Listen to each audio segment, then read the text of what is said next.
My dear sisters and brothers, what a wonderful message for Emma, that she will be in him and that he will be in her, but that the Father will also be with her through Jesus, and the Father will also give her the Holy Spirit to help her. But not only her, all of us who have received this sacrament of communion has the same experience day after day. In fact, at every breath, we have His communion with us. We with Him and He with us. He comes into us as we breathe in. We enter into Him as we breathe out. In Him we live, move, and have our being. Now, these can be words only at the mind level and we understand them. But it is not true. Every one of you has a great and deep experience of Jesus. He's not just external. He is in everything that is happening to us. And many of you have really grown into this deep relationship with Jesus, which brings about a lot of clarity to us. Because there's a lot of confusion in this world.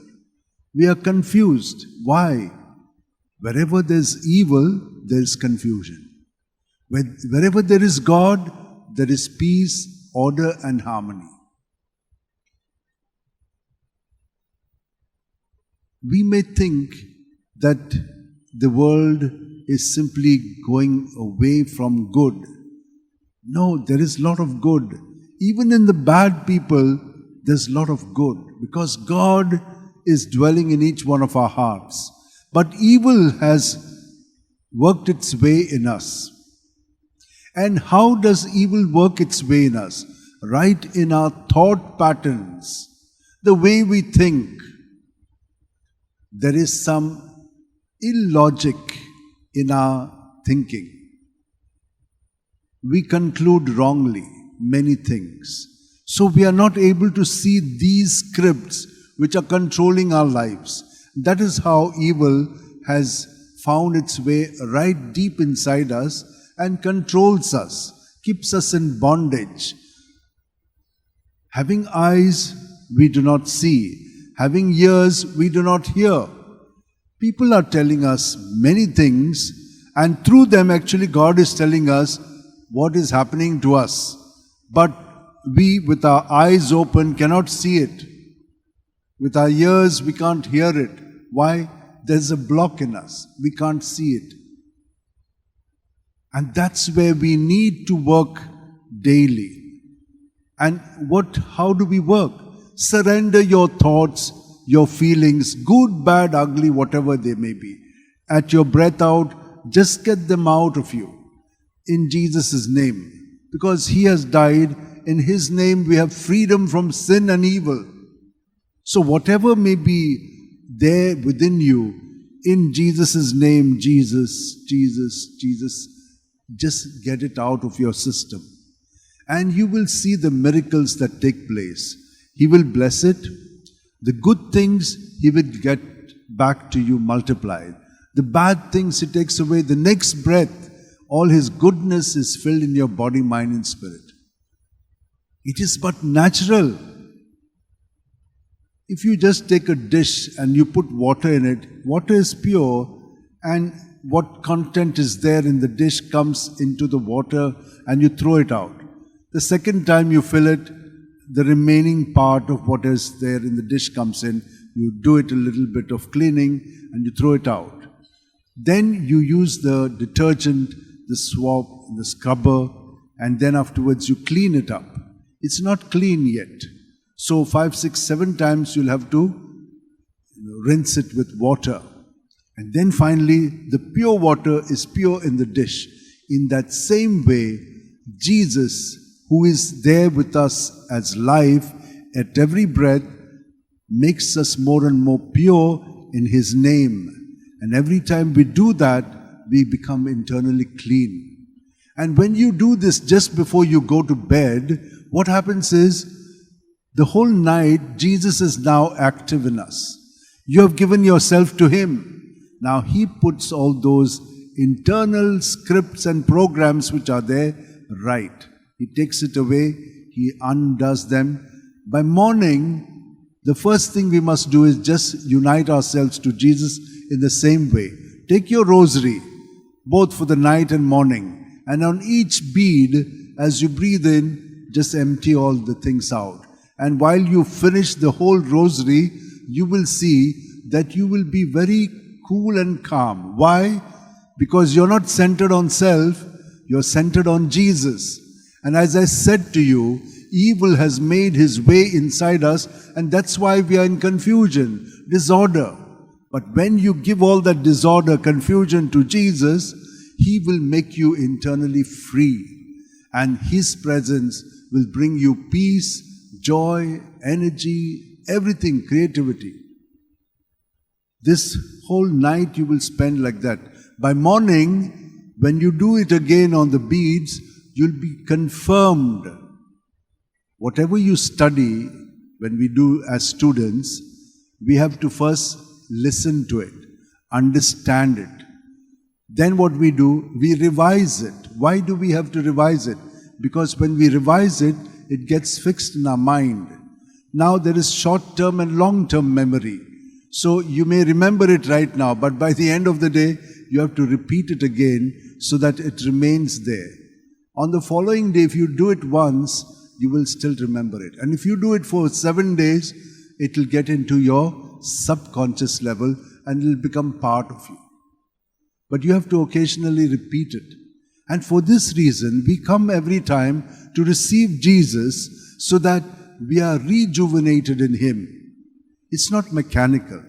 It is something real. If we don't eat one day, it's okay. But if we don't eat 2 days, then we become weak. By the 3rd day, the weakness will become even more. So it is with Jesus. The more you remain united to Him in communion through the sacrament, you get rejuvenated. But this rejuvenation, if you keep it at every breath, then it will continue to increase in you. So the next time you receive Him, it will be even more. And that's how the growth takes place. This is real. And so many of you are doing this. Don't be discouraged. Just see this clearly. Now what will happen? If you are just clean and present to Jesus, then like Philip, you'll be going out and talking good things, not by you, but by the Spirit who works in you. Jesus says, I will give you a counselor who will tell you what to say, what to do. And so when He said that, people experienced freedom from those devils who were inside them. They came out shrieking and they left them. And then they were baptized in Jesus. And then they received the Holy Spirit.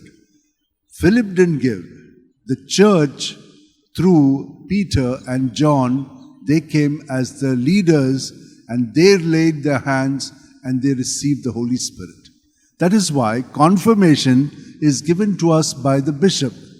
In rare cases, the parish priest may give it, but it is always reserved for the bishop, because he is the leader of the church here in this diocese. So that is how we see in the first reading what has happened. But what in the second reading? It says, Jesus is in us and we worship Him in us because He is there and He has taken away our sins and made us clean. So we live now no longer by ourselves, but by Him who lives in us. And that is confirmed in the third reading. You heard it. Saying, I live and so you live. Otherwise, we will be dead. Sin makes us die. And sin comes in various ways, in various garbs. And it really takes the life out of us. But in those moments, my dear sisters and brothers, what I told you initially, keep your thoughts, your feelings, whatever is going on in you, in Jesus' name, especially at night and in the morning. Why? The whole night, maybe 4, 5, 6, 7, 8 hours, do not become a sleep only. It also becomes a prayer, because at the subconscious level, you are totally awakened to His presence. You are sleeping, rested, but you'll get reformatted to conform to Him in whom we have our life. And so this will help us for the remainder part of the 24 hours. We will be listening to Him, we will be receiving our inspiration from Him, and He is alive, so you will experience Him. So also, Emma is going to experience Jesus in the same way as I have told you. All of us are aware of it, but let us pray for this grace for her and for all of us, that we really get rejuvenated in Jesus every time we come for Mass. There is such a lot of richness in this prayer, which is the Mass. It is a holistic prayer, and it is wonderful that we as a community are made one in Jesus. So when we come together, Jesus is alive in us. And for this reason, my dear sisters and brothers, participate in the Mass fully. You are here for an hour. Just give yourself to all the things that we are saying. They're all scripture-based. There's nothing out of the way. It is all based on the Word of God. And so participate in it. And for this moment, I would like you all to do one thing. Remember that your palms are very powerful. There's a lot of energy in our palms. So if you bring your palms together like this and keep them, and even if the Mass, if you have done like this, you will see that there will be a lot of purification that will take place and reconciliation with Jesus, and that oneness with Jesus will bless you with good health of the body, of the mind, of your relationship, and with God and His Spirit. Let's do that now for a while. Hold your hands, keep them in your lap, keep your back straight, close your eyes, and do nothing but be aware of how God is breathing into us the breath of life. He comes into us from our toes right up to our head. As a dish gets filled from bottom up, so also we at every breath are filled with God, not only in our body and every cell and organ and system of our body, but also of our mind, of our emotions, of our spirit, and of our relationship with others. Who is the other? Also the presence of Jesus. Like cells in the body, it is only when we are centered on Jesus that we will experience oneness with one another. We will be able to then live out what Jesus has told us, to love the other as yourself. But this is not possible on its own. We must love God with all our heart, with all our mind, with all our strength, and your neighbor as yourself. That's what He has told us. And if you know His commandments, today He tells us, you know me, and you dwell in me, and I dwell in you, and the Father dwells in you, and so the Spirit. Lord, thank you for these moments in which we are truly graced to be one with you. We surrender to you all that we are at the body, mind, and spirit level. We surrender to you all that we experience, good, bad, ugly. Take away all that is evil in us and fill us with your goodness.